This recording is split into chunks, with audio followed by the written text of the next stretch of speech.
نحمدہ و نصلی علی رسول الکریم اما بعد۔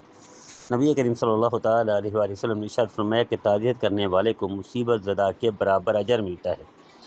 کوئی بھی فوت ہو جائے تو اس کی تعزیت کرنی چاہیے۔ اچھا، تعزیت صرف فوت ہونے پر نہیں ہے، نقصان پر بھی تعزیت ہے، مصیبت پر بھی تعزیت ہے۔ تعزیت کے کلمات الگ الگ ہیں، لیکن ہر نقصان، مصیبت، دکھ، درد، پریشانی پر تعزیت ہے، لیکن اصل تعزیت وہی ہے۔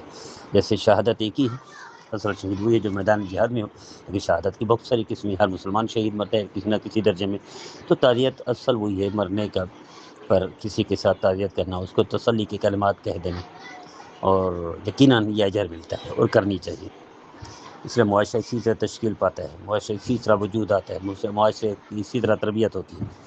آگے سنیے، آگے حدیث میں ہے، فرمایا صبر کی 3 قسمیں۔ صبر علی الطاعہ، یعنی اطاعت و فرما برداری میں جو تکلیف ہوتی ہے اس پر صبر کرنا، یعنی سنت پر چلنے میں تکلیف ہوتی ہے یقیناً، نیکی پر چلنے میں تکلیف ہوتی ہے یقیناً، اس پر صبر کرنا۔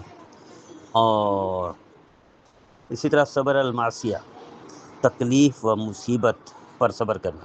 ایک ہے اطاعت و فرما برداری پر صبر کرنا، ایک ہے تکلیف و مصیبت پر صبر کرنا، اور تیسری قسم میں صبر علی المعصیہ، یعنی صبر علی الطاعہ، اطاعت و فرما برداری، صبر علی المصیبہ، تکلیف و مصیبت پر، اور پھر ہے صبر علی المعصیہ، گناہ چھوڑنے میں جو مشقت ہوتی ہے اس پر صبر کرنا۔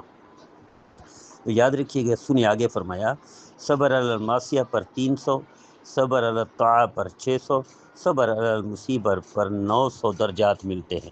تو سب سے زیادہ جو صبر پر اجر ملتا ہے وہ مصیبت پر اجر ملتا ہے، اس کے بعد نیکی پر اجر ملتا ہے، اس کے بعد معصیت پر اجر ملتا ہے، یعنی 300 نیکیاں، 600 نیکیاں، 900 نیکیاں، یا 300 درجات، 600 درجات، 900 درجات ملتے ہیں۔ اللہ ہر میرے بھائی میں بہن کو ان درجات کو حاصل کرنے کی توفیق عطا فرمائے۔ صبر، ہر قسم کو صبر اللہ عطا فرمائے، اور اس کے درجات بھی بلند فرمائے، اور نبی کریم صلی اللہ علیہ وسلم کی فرما برداری کی توفیق عطا فرمائے، اور نافرمانی سے محفوظ فرمائے۔ میرے بھائی میرے بہنیں، ہر پیغام کو خود بھی سنیں، دوسروں کو بھی سنائیں، خود بھی عمل کریں، دوسروں کو بھی کریں، اور بھرپور شیئر کریں۔ ہر پیغام کو دوسرے گروپوں میں شیئر کریں، اور میرا نمبر جو گروپ شیئر کرنے کے لیے ہے 0321274601، اس کو آپ چاہے دوسرے گروپوں میں ڈال دیں، تاکہ ہم روزانہ بیان ڈال سکیں اصلاح کے لیے، تربیت کے لیے، اور اصلاح و تربیت پر بہترین کتاب سنت حبیب مصنف اختر حسین۔ سنت پر عمل کریں، ہر گھر میں لے کر رکھیں، اور سنت پر عمل کریں، دنیا آخرت کی سعادت و کامیابی۔